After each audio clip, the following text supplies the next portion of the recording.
নারিকেল বাদাম দিয়ে আমরা মজাদার লাড্ডু তৈরি করব। এটা খেতে খুবই মজা।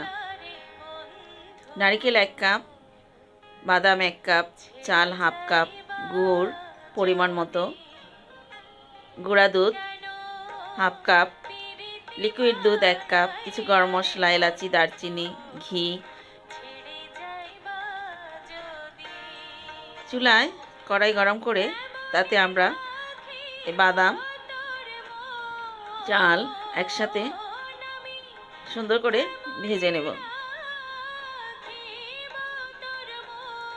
ভাজা হয়ে গেলে এটা তুলে ঠান্ডা করে ব্লেন্ডারে ব্লেন্ড করে নেব। ব্লেন্ড না, ব্লেন্ডারে গুঁড়া করে নেব। তারপর দ্বিতীয় ধাপে যাব। দ্বিতীয় ধাপে কড়াই গরম করব, তাতে আমরা দিব 2 চা চামচ ঘি।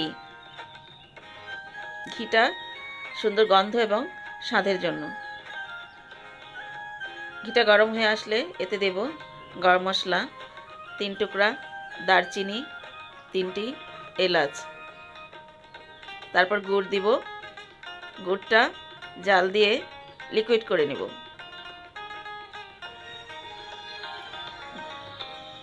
গুড় লিকুইড হয়ে গেলে এর ভিতরে গুঁড়া করা বাদাম আর চালের দিয়ে ভালো করে মিশিয়ে নেব। সাথে দেব নারকেল কোড়া। এভাবে ভালো করে মিশিয়ে নেব। তারপর দিব 1 কাপ লিকুইড দুধ।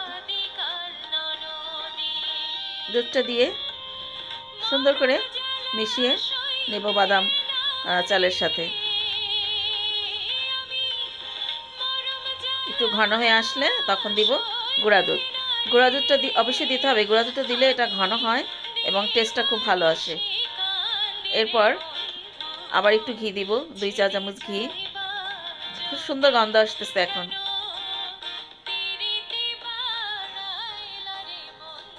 এবার হালকা একটু গরম থাকতেই নামিয়ে নেব একটা ট্রেতে বা প্লেটে। 2 হাত দিয়ে এভাবে চেপে চেপে লাড্ডুর আকৃতি দিয়ে নেব। এভাবে করে সবগুলো ডো দিয়ে আমরা লাড্ডু তৈরি করে নেব। এই যেভাবে একটা একটা করে তৈরি করে নেব।